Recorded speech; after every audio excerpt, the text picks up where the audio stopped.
Okay, let's unpack this. We've reached a brand new frontier in our descent through the Inferno. We really have. For the last few cantos, we've been, stuck in the upper circles, the sins of incontinence, things done without much control. Right, the sins of the wolf. Lust, gluttony, greed. And we've been slogging through that horrible, muddy marsh of the wrathful and the sullen. But now it feels like Dante and Virgil are done with upper hell. They are. This is a hard line. Canto 8 is the transition. They're physically crossing over into something much, much worse. They're heading toward this massive, walled city that just changes the whole feel of the journey. It's a psychological barrier, just as much as a physical one. We're moving toward sins of malice, of, real evil. And they are approaching the infernal fortress, the city of Dis. And the way it's introduced is so dramatic, it's almost cinematic. They're on the edge of the marsh, and they see this high tower. And on top of it, two little flames, like signal fires, just flicker to life. And then, way off in the distance, a third flame answers them back. What is that? What's going on there? Well, that third fire is the watchtower of the city of Dis. It's basically confirming that, yes, we see you. So their arrival is known. They're expected. Expected and, you can probably guess, not exactly welcome. And the response to that signal is terrifyingly fast. Dante says a bowstring never shot an arrow that fast. A tiny boat just comes flying across the water. And it's guided by a single furious pilot. Phlegyas. And he arrives already screaming, just consumed by rage, shouting, "Now art thou arrived, fell soul."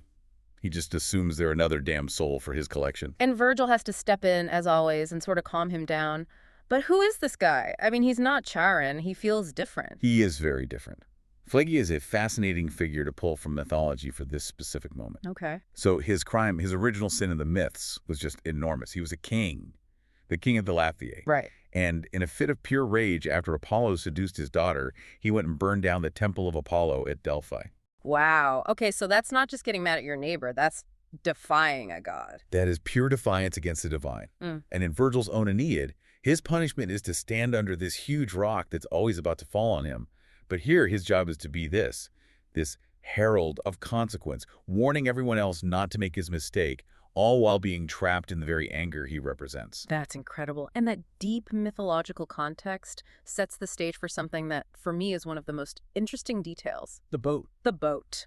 The moment Dante, the living man, steps into the boat, it sinks lower in the water. It's such a brilliant physical detail. It grounds this whole supernatural journey.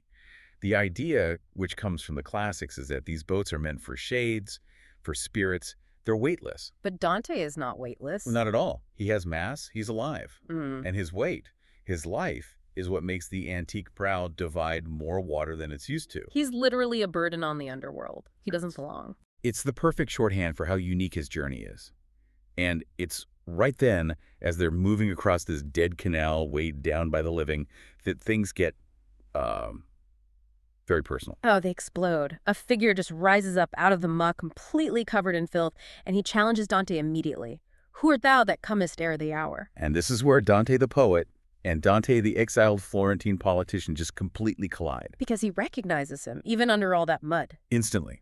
And the contempt is profound. There is no pity here. He just tells him, with weeping and with wailing, thou spirit maledict, do thou remain. Just stay there and suffer. So who is this guy? Who is Filippo Argenti? He's the source of what one commentator called Dante's a special personal hatred. To get this, you have to picture 14th century Florence.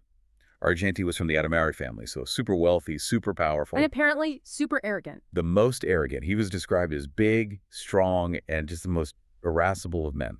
And his name, Argenti, that connects to the arrogance, right? It absolutely does. Argenti means of silver. He got the nickname because, and this is a real detail from the histories, he had his horse shod with silver. You're kidding me. Silver horseshoes. Silver horseshoes. I mean, can you imagine the level of vanity, the kind of ostentatious wealth that Dante just hated? It's the perfect symbol for everything he thought was wrong with his city. And it wasn't just vanity. It was political. Argenti was a Neri, a black Guelph. Dante was a Bianchi, a white Guelph. The losing side. The losing side. Argenti's faction was the one that violently exiled Dante, stripped him of his home, his wealth, his reputation. So when Dante looks at this guy covered in mud, he's not just seeing a sinner. He's seeing the face of the system that ruined his life. Exactly. And what's so remarkable is Virgil's reaction to this. Right. Virgil, the voice of reason, completely supports this raw human anger. He hugs Dante, kisses him. And he says, "Disdainful soul, blessed be she who bore thee in her bosom." It feels like sanctioned hatred. Is this Dante the poet just letting his personal grudges get the better of him? I think you could see it that way, but it's more a moment of, let's say, moral clarity. Virgil sees that for a soul like Argenti, who was so full of arrogance, this concept they call tracatanza, this mix of hubris and defiance, pity, is the wrong response. So it's a righteous anger. It's a righteous anger. Yeah. And Dante needs to feel it to move on. And he does more than just feel it. Oh, yeah. He asks for one more thing. He says he wants to see Argenti soused into this broth before they leave. It is so brutal, and he gets his wish. The other wrathful souls in the mire, they just turn on him. They recognize his special brand of awfulness, and they all start screaming at Filippo Argenti. And he's so consumed by his own rage that he turns on himself. He starts biting himself with his own teeth. It's the ultimate image of wrath, literally consumed by your own inner fury, and Dante just watches, completely satisfied. It's a chilling way to end that part of the trip. And they go from that really personal, ugly violence straight into a confrontation with something else entirely. Exactly. The focus shifts from personal malice to metaphysical malice. They leave the swamp and they arrive at the city of Dis, The capital of Lower Hell. guarded by fallen angels and the ancient demons. And the first thing Dante sees is the color. He says it's vermilion, as if issuing from the fire. And that's not paint. Yeah.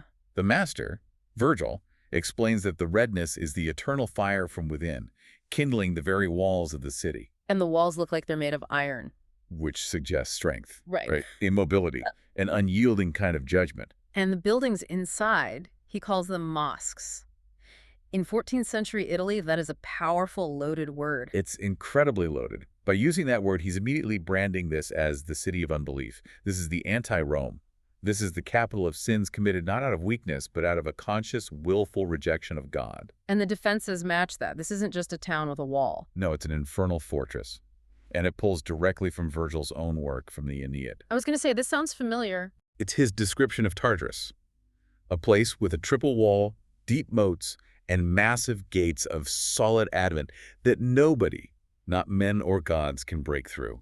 It's meant to be impregnable. So when they finally get to the main gate, they don't meet one guard, they meet an army. More than 1,000 of them, the fallen angels who followed Lucifer. And they immediately see Dante for what he is. A living man. A man without death.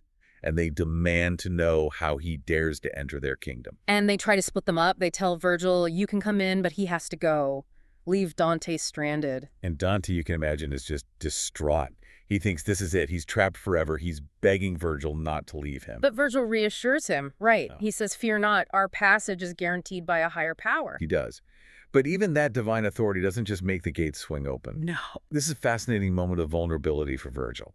He goes to talk to them, to parley. And they slam the gates in his face. They slam the gates shut. And he comes back just shaken.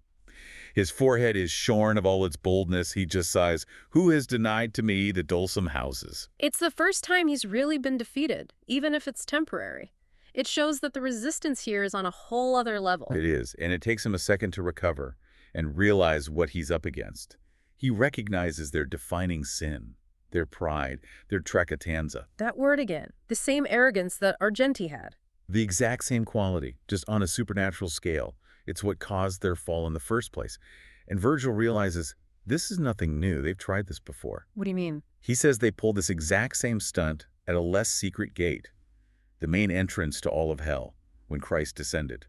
And they failed, miserably. So they're trapped in a loop. They're repeating the exact same sin of defiance that damned them to begin with. That's the core paradox of lower hell. And Virgil points to the proof.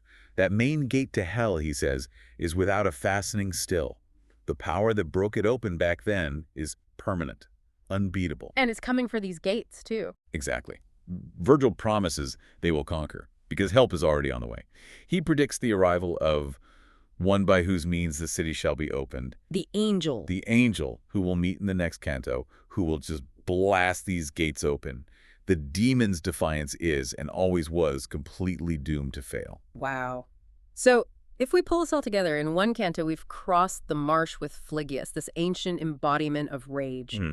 We've seen Dante get this horrifyingly personal revenge on Filippo Argenti, the man with the silver horseshoes. A symbol of that self-destructive vanity. And we end up staring at the iron walls of Dis, realizing that Argenti's very human arrogance is just a tiny mirror of the supernatural arrogance of the demons inside. The whole canto is about escalating defiance.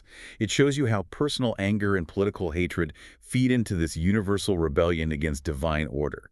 The punishments are no longer for lack of control, they're for conscious, malicious rebellion. And the fact that the demons are so sure they can win, so sure they can defy the power that sent Dante, even though they've already lost this exact fight once before, it's just staggering. It is. So think about this.